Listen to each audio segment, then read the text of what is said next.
Reddit, what's a dark and disturbing fan theory from a kid's movie or show that you believe is 100% true?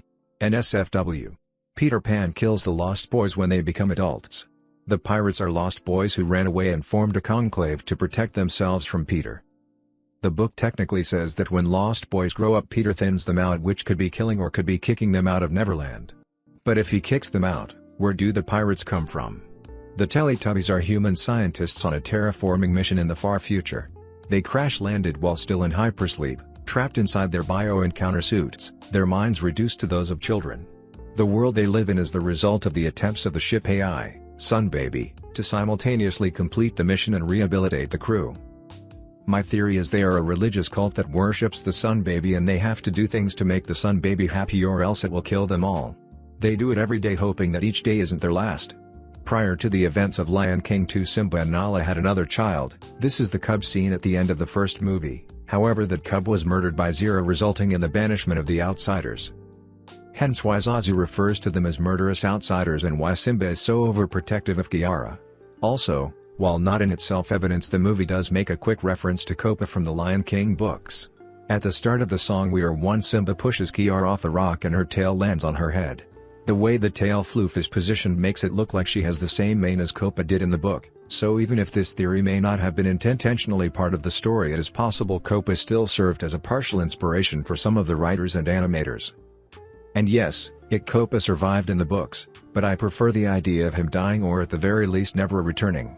Since if that isn't the case, it'd mean he's the true king and that it undercut Kiara's story. Posting my personal favorite, which I'm pretty sure is from a Reddit comment I copied and pasted years ago because I found it amazing and horrifying.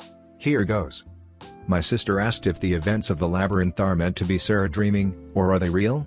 Although my primary reaction was that she shouldn't put that much thought into any children's movie, or any instance of David Bowie in tight pants, I'd like to take this opportunity to put so much thought into this children's movie, that it'll blow your mind. So why is David Bowie kidnapping a child from an underage Jennifer Connelly? In a time long ago, a sorcerer named Jareth fell in love with a girl named Sarah. Sarah's father and stepmother would not let her marry Jareth because they wanted her to keep her, as a servant, to care for their other child. In a fit of rage, Jareth kidnapped this other child and spirited it away to the fairy world.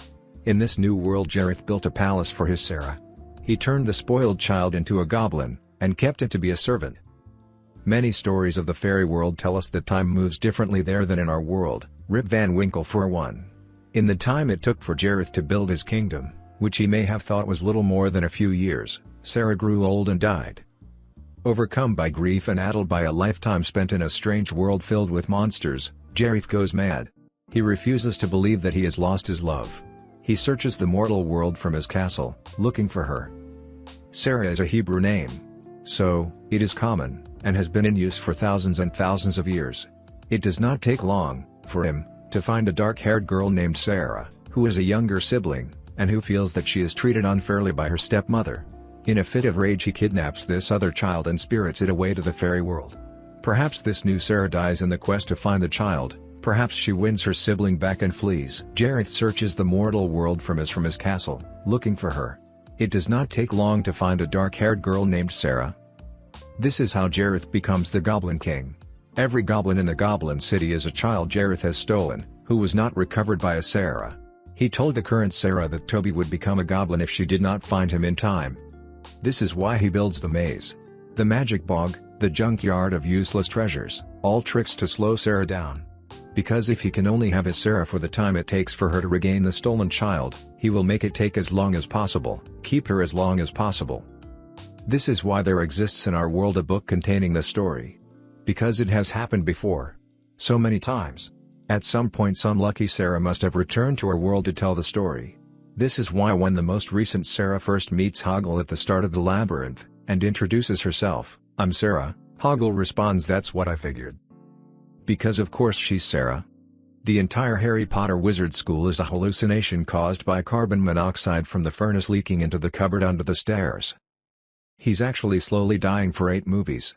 That all the Winnie the Pooh characters are based on mental disorders: Pooh, addiction Piglet, anxiety Eeyore, depression Tigger, ADHD Owl, dyslexia Rabbit, OCD.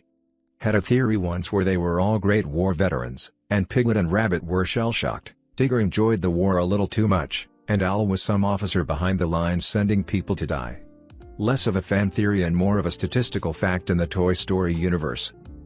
Basically in the TSU it would be a fact that millions of toys are forced to watch or listen to their owners being abused, over and over again. Because of their rules, they can't help them. Sure, some will break the rules, but for the most part they just have to listen and watch it happen. Also, at least one toy has to have murdered a human at some point. Not precisely a kid's show, but I watched it as a kid, but this is one a friend of mine had back in the day. Vegeta has a dead older sibling he may or may not know about. We don't get a lot of examples, but Vegeta is basically a smaller clone of his father the same way Goten is a clone of Goku is a clone of Bardock. Bardock's first son is Raditz and he has his own look, his second son is Kakarot and looks just like him. Gohan has his own look, his little brother Goten looks just like Goku. Vegeta's first child is Trunks, who has a clear blend of both parents, but his second child is a girl, and she's a clone of Bulma. Conclusion: Scion genetics follow particular rules. Any pregnancy of that couple after the first one will always produce a clone of the same-sex parent because Scion childbirth is traumatic and life is short, so the genetic imperative is to first produce new offspring, and then replace the likely dead by then parents. Since Vegeta looks like his dad, that must mean he's his father's second son. Honestly, I'm a big fan of the SpongeBob characters are all based on mental disorders. SpongeBob is ADHD, Squidward is depression, Patrick is just dumb. Aladdin is set in a post-apocalyptic wasteland. Only Arabia survived the planet being destroyed, and over the centuries the name has been corrupted into Agrabah. It's why there's technology for a flying carpet, genetically modified animals that can talk, and the genie makes all the references to long-dead celebrities like Groucho Marx and Jack Nicholson from the last time he was out of the lamp 10,000 years before. 10,000 years, will give you such a crick in the neck. My own twist is that a leader of an Arabic country got their hands on the lamp and used their third wish to destroy the rest of humanity because they were under threat of nuclear holocaust, didn't have nuclear weapons, and killed off the rest of the planet. Then the genie got locked back in the lamp, which was buried in the desert for 10,000 years before being rediscovered. Also, maybe the merchant with an eerily similar lamp and the same voice was the genie in disguise and he made it up to trick somebody into freeing him. I've always thought the Pokémon theory that Ash got zapped by Pokémon and his entire tenure as a trainer is his imagination while he is in a coma was interesting. Satoshi Tajiri based the Pokémon games on the Kanto region from his childhood in the 60s. That's why Tokyo is several cities. The war referenced by Lieutenant Surge was World War II, and that's why Ash's dad is missing, and why there are so few male NPCs. And it was a more peaceful age, where kids spent their free time outside. Scooby-Doo episodes are the results of marijuana and other hallucinogens. The ghosts are all hallucinations, and the unmasking at the end of each episode is the gang sobering up and seeing the people normally again. It's also the reason everyone is always hungry. Fred Weasley was married and his wife was pregnant when he died. He met her during the dark arts lessons Harry was giving in Order of the Phoenix, and she was likely a Ravenclaw. She likely helped with the more boring aspects of running the joke shop like payroll, paperwork, and bills, while the twins handled all the creativity and sales. The only reason we don't know about it is because we are told the story from Harry's perspective and Harry didn't know about it. They got married after the intro to Deathly Hallows when they decided Fred would help Harry even if it meant death, and they figured they'd enjoy their time together while they had it. They didn't tell Harry, Ron, or Hermione about it though because they didn't want to distract them from their mission. Batman is the story of Bruce Wayne, a child who reads superhero comics and whose parents are murdered in front of him, breaking his mind. The entire series is his delusions about fighting criminals in Gotham while he is actually in Arkham Asylum, and the Rogue Gallery is his visions of his fellow inmates. That's also why he doesn't kill. He can never kill any of them because he knows he will see them still alive the next day in Arkham. I mean, he didn't need to read superhero comic. The night his parents died, they were watching The Mark of Zorro, which is a man with a black cape and mask being a vigilante. He was already influenced by it since that night was very vivid in his mind. The Rugrats really were a figment of Angelica's demonic and unimaginable imagination. Chucky died in 1986 along with his mother, that's why Chaz is a nervous wreck all the time. Tommy was born in 1988, but he was a stillborn, that's why Stu is constantly in the basement making toys for the son who never had a chance to live. The Devi had an abortion in 1990, Angelica couldn't figure whether it would be a boy or a girl, thus creating the twins. The Minions caused 9/11.